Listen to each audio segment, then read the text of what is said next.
Hello, मैं हूं doctor Lalit और आज हम बात करेंगे खाने के बारे में। शुगर के अंदर खाने के बारे में किन सब चीज़ों का ध्यान रखना ज़रूरी है। तो देखिए, सबसे पहली बात, हर कोई आपको कहेगा ये नहीं खाना, वो नहीं खाना, और अगर आप बाहर जाएंगे तो हर आपका दोस्त, आपका रिश्तेदार, आपका संगी साथी आपके पास एक और एडवाइस लेकर खड़ा होगा, ये परहेज़ कर लो, वो परहेज़ कर लो। पर what exactly do we have to avoid? बाहर अगर आप जाओगे आपको इतनी एडवाइसेस मिलती हैं कि आपका दिमाग बौखला सकता है, और अगर आप सोचने लगते हैं तो अल्टीमेटली आप कुछ सब्जियों के अलावा और एक आधे कुछ और चीज़ों के अलावा ज़्यादा कुछ चीज़ों के साथ बचते नहीं। इन सब ओवर जीलस एडवाइसेस के साथ एक ख़ास परेशानी आती है जब परहेज़ एक लेवल से ज़्यादा चला जाता है और शरीर को नुकसान होना शुरू हो जाता है। तो हमें पहले कुछ बेसिक चीज़ों के बारे में ध्यान रखना ज़रूरी है। सबसे पहली बात, अगर आपको डायबिटीज़ है तो इसका मतलब इंसुलिन शरीर में कम है, चाहे मात्रा में कम हो नहीं हो तो भी काम करने के मामले में कम है। तो ऐसे में अगर आप कुछ भी खाएंगे, इसका मतलब है कुछ भी, अगर आप कुछ भी खाएंगे आपका शुगर बढ़ेगा। पर इसका मतलब ये नहीं है कि आप खाना बंद करें। सबसे पहली बात है कि हमें ये देखना ज़रूरी है कि खाने से हमें फ़ायदा होगा या नुकसान। तो जहाँ क्लासिकली हम बात करते हैं कि प्रोसेस फूड नहीं खाने हैं, ये सच है। हमें process food, specifically processed grains such as maida, such as besan नहीं खाना। इसकी जगह हमें होल गेहूं का आटा इस्तेमाल करना है या हमें चने का आटा इस्तेमाल करना है अपने घर की रेसिपीज़ को इस्तेमाल करने के लिए। दूसरी बात ये कि जहाँ हम होल ग्रेन्स की बात करते हैं वहाँ जो बाकी कोर्स ग्रेन्स हैं जैसे बाजरा या रागी या इन सब चीज़ों का इस्तेमाल हमें ज़्यादा करने की ज़रूरत है ताकि शुगर धीरे हमारा पचे, क्योंकि इनके अंदर जो कार्बोहाइड्रेट्स होते हैं ये ज़्यादा कॉम्प्लेक्स होते हैं, इनका डाइजेशन धीरे होता है। लेकिन कहानी क्या केवल यहीं ख़त्म हो जाती है? क्या इन्हें खाने से हमारा शुगर कम बढ़ेगा? नहीं, ऐसा नहीं है। इन्हें खाने से भी हमारा शुगर बढ़ेगा। अगर ऑनेस्टली हम बात करें, हर चीज़ खाने से जहाँ शुगर बढ़ता है इनसे भी बढ़ेगा। लेकिन हमें समझने की ज़रूरत ये है कि क्या ज़्यादा फ़ायदा करेगा। तो वो चीज़ें जिनके अंदर ज़्यादा प्रोटीन हो, जैसे लेग्यूम्स, वो हमें खाने चाहिए जिससे कि हमारे शरीर में ताकत भी आ सके। प्रोटीन्स की मात्रा बढ़ेगी तो इंसुलिन का प्रोडक्शन भी बढ़ेगा, मसल्स का अमाउंट भी बढ़ेगा और ओवरऑल इंसुलिन रेजिस्टेंस भी कम हो सकेगा। तो पहली बात जहाँ आती है digestibility in the terms of carbohydrates की प्रोसेस फूड ना हो। दूसरी बात आती है प्रोटीन की मात्रा कितनी होनी चाहिए। प्रोटीन अगर ज़्यादा होगा, जैसे कि लेग्यूम्स में, लेंटिल्स में, यानी कि दालों में, मूंगफली में या राजमा में या चनों के अंदर, तो इनके अंदर प्रोटीन की मात्रा ज़्यादा होने से और कार्बोहाइड्रेट्स कॉम्प्लेक्स होने से इनका डाइजेशन स्लो होता है। डाइजेशन स्लो होने के साथ साथ इनके थ्रू हमें एक एडिक्वेट अमाउंट ऑफ प्रोटीन मिलता है जिससे कि हमारा शरीर टूटने की जगह जुड़ना शुरू होता है। मेटाबॉलिज्म जो है वो पॉजिटिव साइड जाता है। इंसुलिन का रिलीज जो है वो मसल्स को गेन कराता है, ना केवल फैट को। सो मसल्स गेन होने से इंसुलिन रेजिस्टेंस कम होता है और ओवरऑल एडवांटेज हमें मिलता है। तीसरी बात आती है कैलोरी डेंसिटी। देखिए, हमारा शरीर जो है वो आदि मानव के समय से सेम है, हम बदले नहीं हैं, लेकिन हमारा खाना बदल रहा है। खाना जितना प्रोसेस फूड का मात्रा बढ़ता जाएगा उतना ही एक पर्टिकुलर अमाउंट में, छोटे अमाउंट में ज़्यादा कैलोरी मिलेगी। जैसे कि एक मैकडोनल्ड का छोटा सा आलू टिक्की बर्गर 365 कैलोरी का होता है। अगर 365 कैलोरी की बात करें तो अगर हम रोटी सब्ज़ी में बात करें तो आप एक कटोरी दाल और 3 रोटियां खा सकते हैं, आपका पेट पूरा अच्छे से भर सकता है, फिर भी शायद आप 365 कैलोरी से कम रह जाएं। तो यही समझने की बात है कि जहाँ हमें न्यूट्रिशन वैल्यू की बात करनी है, प्रोसेस फूड अवॉइड करने की बात करनी है, वहाँ हमें ये भी देखना है कि एक खाने के अंदर कैलोरी डेंसिटी कितनी है।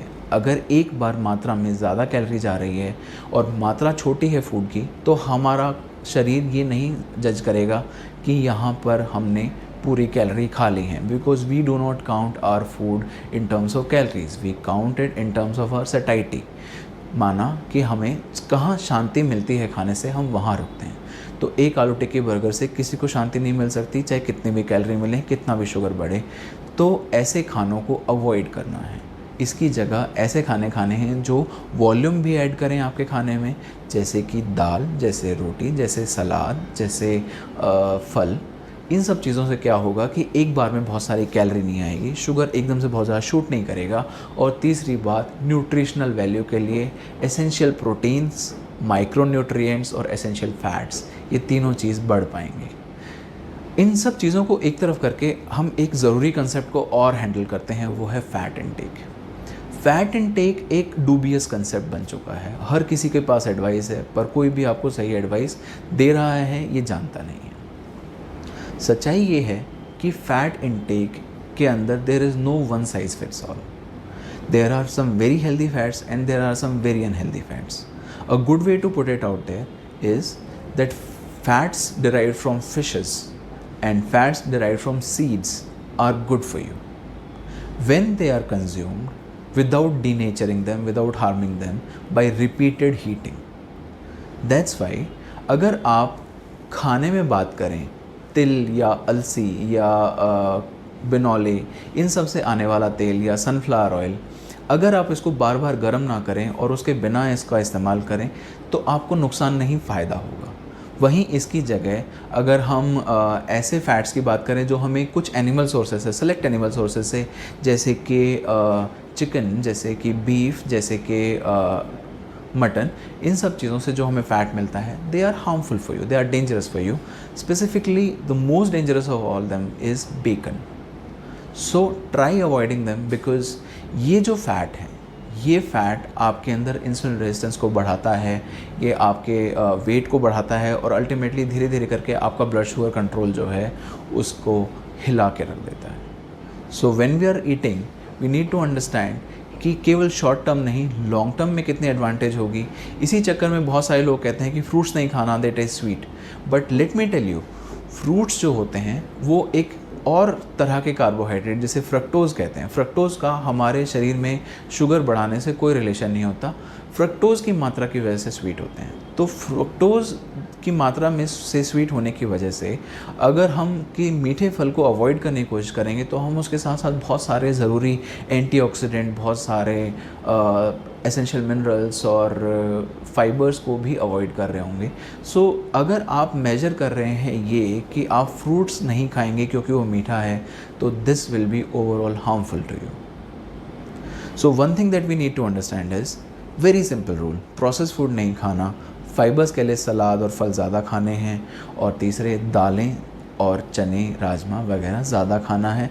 इसके अलावा हेल्दी फैट्स जो कि सीड्स के थ्रू आते हैं, जैसे कि फ्लैक्स सीड्स या चिया सीड्स या तिल या अलसी, इन सब चीज़ों का आपको ज़्यादा इस्तेमाल करना है। साथ ही साथ आपको अवॉइड करना है वो फ़ैट जो नॉन वेजिटेरियन सोर्सेज में, स्पेसिफिकली एनिमल के थ्रू आता है, नॉट फिशेस बट अदरवाइज, जैसे कि पॉर्क, जैसे कि बीफ, जैसे कि चिकन, जिनसे कि ओवरऑल इंसुलिन रेजिस्टेंस आपका बढ़ सकता है। So instead of eating greasy non vegetarian meal, you should try to have a vegetarian meal with least processing and with more whole grains, and also ensure that you supplement your food with adequate amount of protein sources such as eggs, such as yogurt, and such as cottage cheese for those who are not willing to take otherwise high density protein food or high calorie value foods. So now we need to understand another thing, and another thing that I need to clarify, that you can take eggs. The whole egg can be consumed. There are essentially a lot of nutrients that we miss out by avoiding yellow part of the egg, the egg yolk.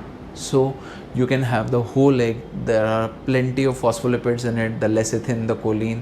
They are all going to be having an excessive help in anti-aging process and helping our neurons. So you are not going to be losing your brain's power that easily if you are eating eggs with the yolk as well. So kindly ध्यान रखें कि आप खाना जो खा रहे हैं उसके अंदर एक वैरायटी रखें, उसके अंदर एक मिक्सचर रखें, और उसके अंदर प्रोसेस्ड अमाउंट, प्रोसेस्ड फैट का अमाउंट, फूड का अमाउंट और फ्राइड फूड का अमाउंट कम रख सकें. This will ensure. अच्छा, एक चीज़ और इसके बाद रहती है कि हमें खाना कितना खाना चाहिए और कितनी बार खाना चाहिए. तो डायबिटीज़ में हमें खाना ऐसा खाना चाहिए जो इंसुलिन के सिक्रीशन को बढ़ा सके. तो इंसुलिन के सिक्रीशन को बढ़ाने के लिए हमें कार्बोहाइड्रेट चाहिए हमारे खाने में. We can not absolutely avoid them, but complex carbohydrates with unprocessed food will be more helpful. Secondly, it will be more helpful to have multiple small meals rather than one large meal. Some people, they have to work, they eat once in the morning and they come back at night. That is a very harmful way of controlling your blood eating, and this will ultimately give rise to a very high amount of blood glucose in your body. सो कोशिश कीजिए कि हर 3 घंटे में कुछ खा सकें. अगर आप एक प्रॉपर मील नहीं ले सकते हैं तो maybe some fruit, maybe some dry fruits such as almonds और walnuts, they can be very helpful. And groundnuts such as peanuts can be very helpful in controlling diabetes or maintaining your health when you are diagnosed with diabetes. So kindly ensure कि आप खाना अच्छे से खाएं, बहुत सारे परहेज़ ना करें, केवल प्रोसेस्ड फूड को अवॉइड करें, सिंपल शुगर्स को अवॉइड करें, and that is all you need to do. Thank you.